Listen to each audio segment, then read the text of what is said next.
Good day, everyone. It's Friday, July 24th. Wow, we're at the very last week of July. We are in Leo season. How's everyone doing today? I'm Jody, and this is Redford, and this is Astropod_cast. This is our weekly report coming to you. Last week was considered volatile. This week is considered volatile plus. And the configuration did make it last week, the barbell basket, or some people are calling it, Heather Emsworth is calling it the cauldron of change, which is pretty good. I like that one as well. And so today the moon is in Sagittarius, getting ready to shift into Capricorn to prepare for its movement into Aquarius later on this week on the 29th, when it will be a full Aquarius moon. And this week also the north and south node shifts into Leo and Aquarius, and also Neptune and Pluto are perfecting their trine, which has been in effect all week. And so that's why on the 20th they said, well, the basket has reached its configuration. But actually, these planets move so slowly, and they have a 1 to 2 degree of arc because they move so slowly, that they have been at 3 and 4 degrees respectively coming into this past week. And this week they are perfecting their 4 degrees. Jupiter has moved out of the 4 degrees and is around 6 degrees. And that is going to be the degree of the full moon next week. Sagittarius Moon continues today, and it's going to have a clash with Venus in Virgo and Mars in Gemini. And this is a kind of a rare configuration in terms of Mars near Uranus, and Uranus is part of the barbell basket configuration.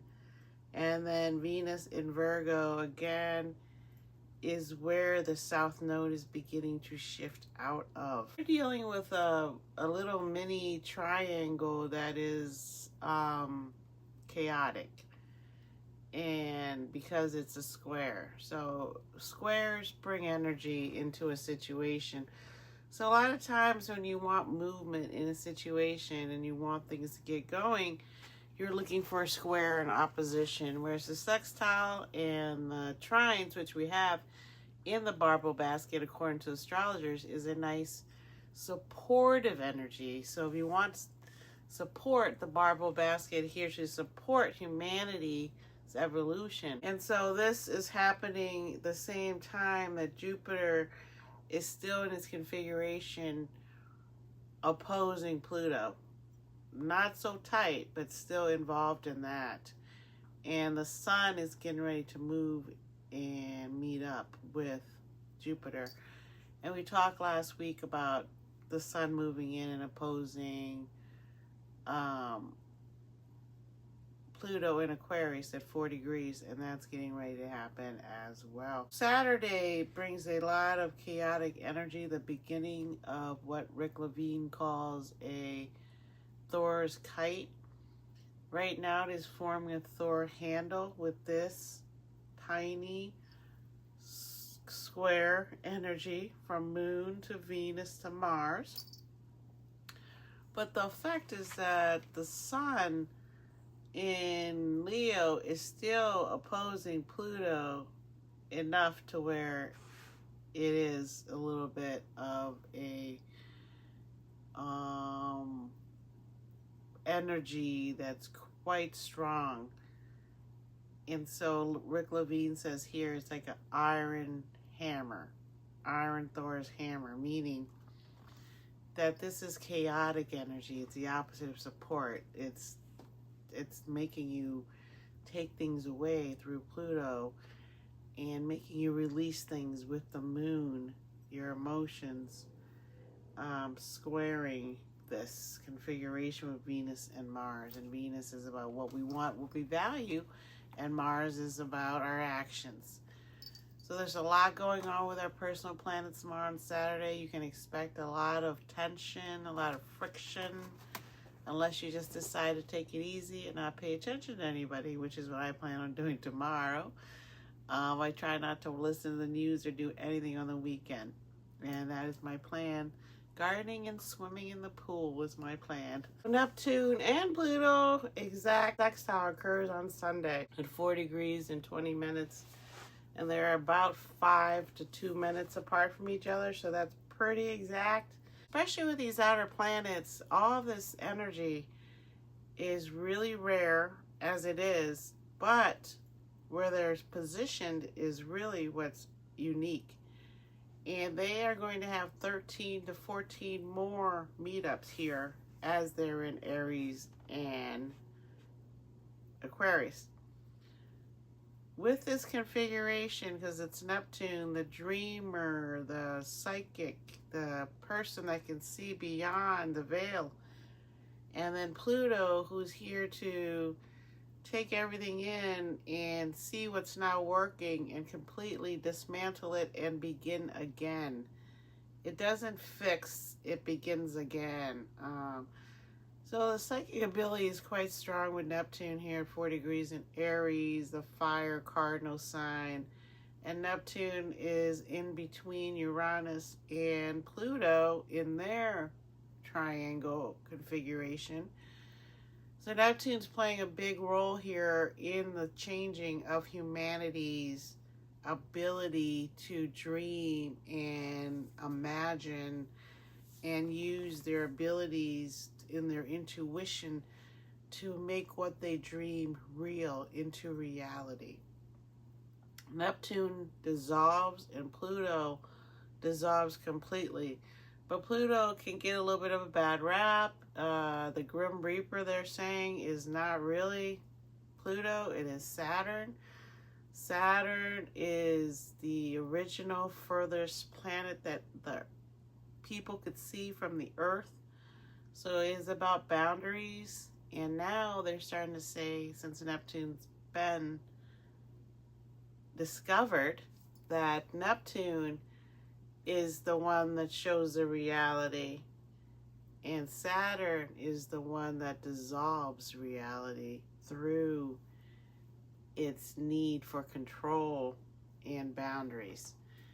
And I've spoken about this before. The people of Australia, the indigenous people, they believe that their dreams, which is Neptune, is really more of their reality, the life that we live when we're dreaming and we're living through our subconscious and our unconsciousness.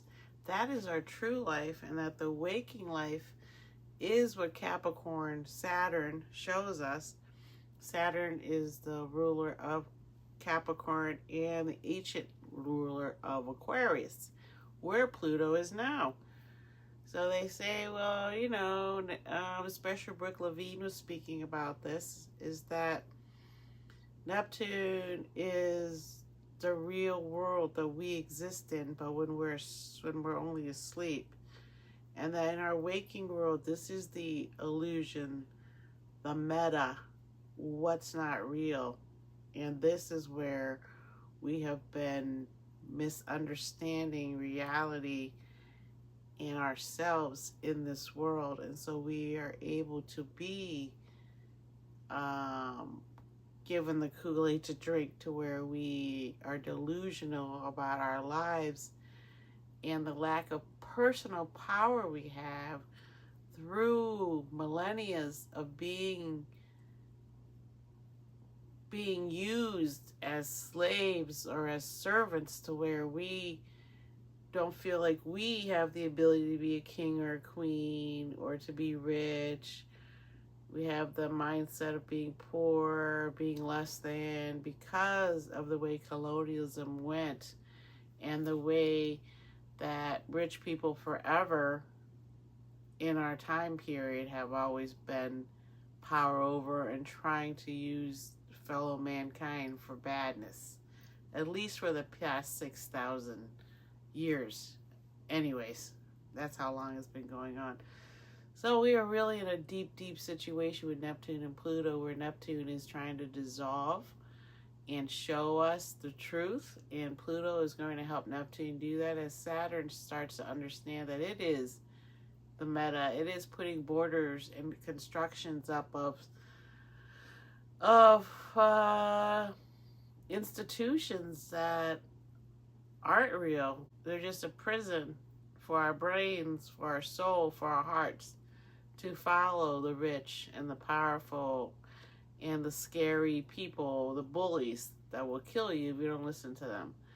And we are now getting a chance to be able to see that we can do a lot more than what we thought we could do. And that's a part of the mental evolution that's occurring right now. So Saturday is a little bit intense, right? But not too much because Neptune and Pluto are having a nice meetup. But Sunday, it's where it begins quite a bit. So Mars is going to sessi-quadrate Pluto, and the Sun is going to head into opposition to Pluto today.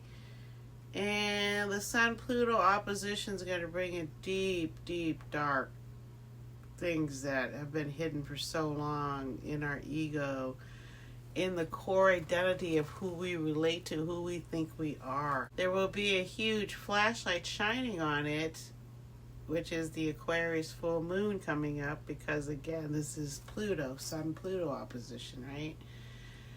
And when the Sun is opposite of the Moon, it's going to be a full moon, but it's only going to be opposite of Pluto on Sunday. And Saturn stations retrograde today as well in Aries at about 16 or 14 degrees. And also the North and South node shift today as well. So Sunday is boom, boom, boom, boom, boom, boom. We've been waiting for change, for trying to get some clarity. Things are starting to move along because our personal planets are involved here. Mars with Pluto is really a heated exchange, and it's a sesquiquadrate. So it's a smaller angle, so it makes it more intense. And what is going to happen here is our energy that we put out into the world is going through a death and a rebirth. Anything that touches Pluto goes through a death and rebirth. Just like Heather Emsworth was explaining it, we all are born, we live, we die. And then we come back again, our souls come back again. If you believe in incarnation, we believe it to work, because we have two memories of past lives and too much trauma in our body when we're born, that we bring back what it is that we were trying to achieve. If we did it or not, we're going to try to do it again. So that's basically the main thought of spirituality, is that it's a karmic situation where you're here to learn and fix and heal and maybe show your family legacy in a way that other people did not understand, because you hold all the energy of your family trauma, because that's what we are, family soul clusters, right? And so the Sun-Pluto opposition is going to be very disruptive. The Sun and Pluto opposition, very disruptive, very dark, very intense. And it's going to last for a little bit while Mars is not moving quite quickly. But it's not going to last as long as the outer planets having their meetings. Mars comes in here and it ripples. But the outer planets, all three, are sitting there and it's rippling through that. And then Mars comes in and puts in a little ripple, makes those bigger outer planets ripples move a little quicker, a little faster. And that's what we mean by a square or something that isn't smooth ride. It brings in more energetic vibes. And a lot of times, if you're ready for it, can go very well. You can use that energy to propel you. Or if you're not ready, it can hurt you. And if you're not prepared and you're not being who you're supposed to be in this life, it can come and bite you in the bum or in your face if you're not paying attention to what you're doing here. And so that's why parents are so important to children, is learning about their child's chart and helping them and seeing what it is they need. And there's many variations of astrology. Saturn will turn retrograde on Sunday until December 10th. And with Saturn retrograde, especially in Aries, where we're coming up with new ideas, we're trying to think out of the box. What the Pluto-Mars situation is trying to think out of the box, especially coming out of Gemini, where Uranus is. Uranus is really king of thinking out of the box, but Saturn retrograde can also help think out of the box. But we could also be too hard on ourselves here with Saturn, because we're thinking about work and our legacy, especially in Aries. Like, what have I started? What have I done? Who am I? And so you can get a little bit of angst there, and just understand that it's going to be up December 10th. It's a good idea to maybe review work that you did, that you might want to go back, even though Mercury just woke up. Because Mercury's waking up, it can help you write and do and communicate, whatever it is you do for work. And Saturn being retrograde can help you think up of ideas, out of the box ideas. And also, the most powerful thing happening Sunday is our nodes of fate are shifting into Leo and Aquarius. So this is what they call Ketu, and the mouth of the dragon is the north node, and it's going to be in Aquarius. And the tail of the dragon is going to be in Leo, the things we release. But without the tail, we cannot steer. We cannot feel. We cannot steer our boat. If you look at it as a boat, you cannot steer your boat. Or your airplane, if you look at it as an airplane, right? So airplane might be a better idea, since it is Aquarius North Node. And with Aquarius hosting Pluto, Pam Gregory was saying that things that have to do with airplanes, because Aquarius rules over all things that fly, airplanes could really take off in the next 20 years or so here, where inventions, we could just fly somewhere a lot quicker than we do now. Maybe we'll figure out a way to use energy in a way that we can get around the world quicker, maybe through magnetic energy is what I think, and maybe learning how to use the wind a little bit better, who knows. So the South Node wants us to release things, just like we release things in Virgo, which was being nitpicky, not paying attention to our food in such a way that we really need to release junk food and things that was bad for our food, right? The things we're trying to release in Leo has to do with personal ego, the need for validation, the need to be better than others, the need to show off, the need to make other people feel less than you in your way. And there's a lot of backhanded things going on in the world where people say and do one thing, but they actually show you something else. And we saw that real time at FIFA. It's going to be difficult, but Leo really wants you to release it. And it is at 0 degrees at Virgo. It is shifting into 59 degrees of Leo.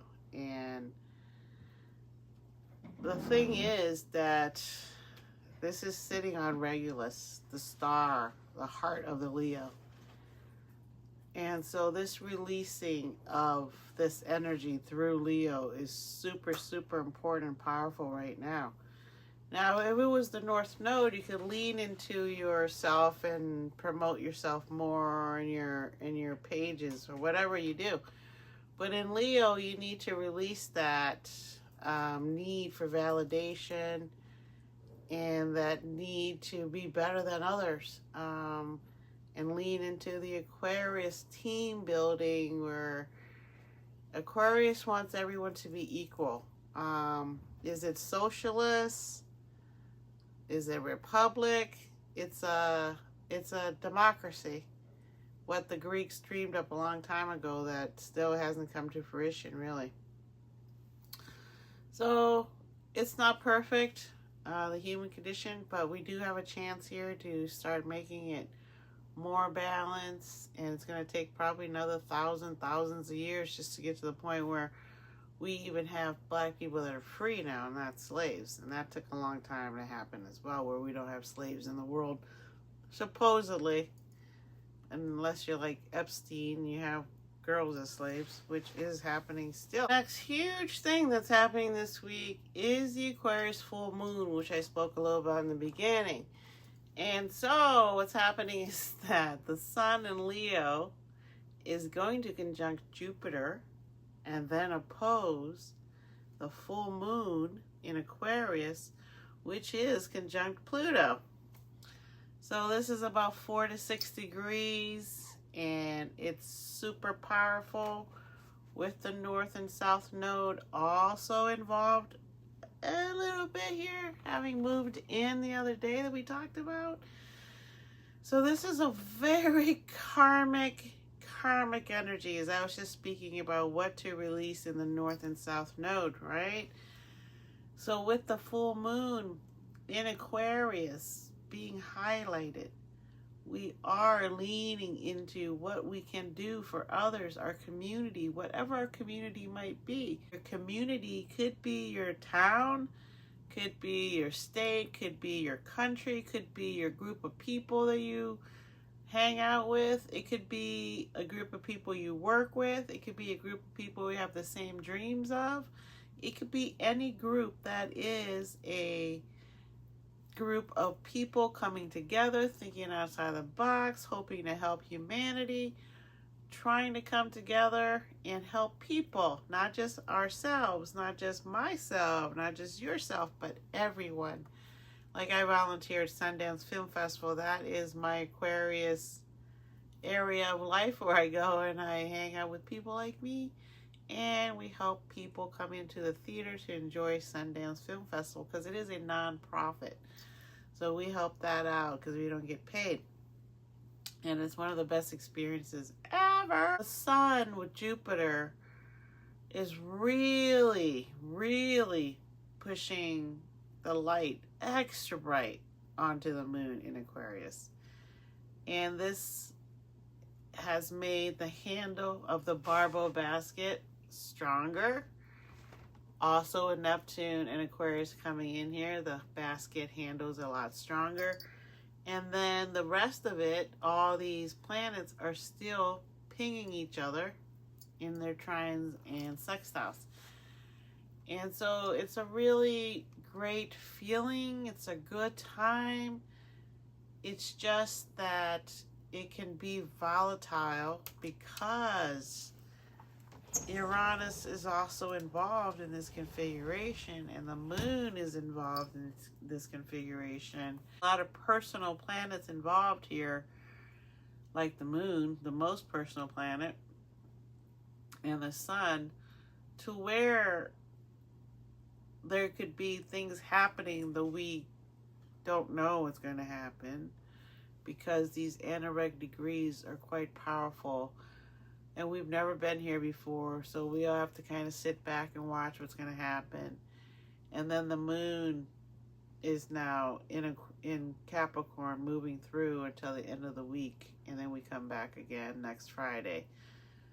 So I've gone through a lot of situations here for next week, but every day needs to be done in a really deep way, because like I did last week, which was pretty volatile in terms of emotional situations could happen to you. A lot of things are happening in the mundane world. So that's it for this weekly astrology report. It is quite intense. I went deeply into some of those days, especially coming up this weekend. Be extra mindful what you're doing, because you could just be moving along and something happens and you could lose your cool, or they could lose their cool, whatever it is, or whatever's going on. In the mundane world, especially, be watchful with the Leo South Node, the Leo Sun.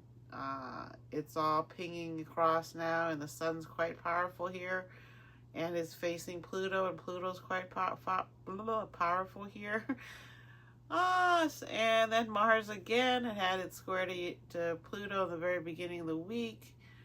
And anytime, like I said, that the outer planets are activated in any situation with a personal or an outer planet, it takes a long time for that to ripple across.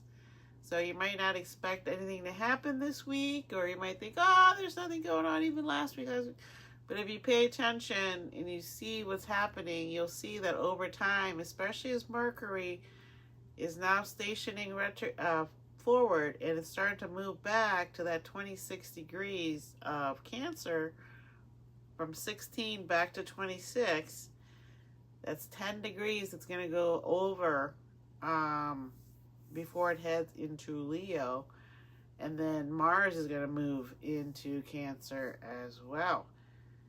And so we are dealing with slow-moving outer planets, helping to knock down, rebuild, have a dream, have energy for that dream, have all of us together on the same page instead of fighting, so the evolution can occur for us. But if we keep fighting the way we're going, being distracted by all the white noise, then we could miss our own personal renaissance to where we can become what we want to be, by not paying attention to the outer noise of these things that are going to go on slowly but surely. So it's best to maybe work on things you've been working on. Now that Mercury's going forward again, next week you can start to feel like you can move around a little bit, but I still wait another week. And then Saturn going retrograde this week also is going to slow down our work, and we could be questioning ourselves because it's in Aries. And who am I? What's my job? Do I like my job? Does my job represent who I am? Am I my job? Or am I my own person? And that's a big one in Aries with Saturn retrograde. Am I my job? Or am I my own person? Do I have a life outside of my job? And if I do I only hang around with people from my job? So these are the things that are really going to be shaking people up, especially in the corporate world, as the corporate world really gets attacked right now for being very, very greedy.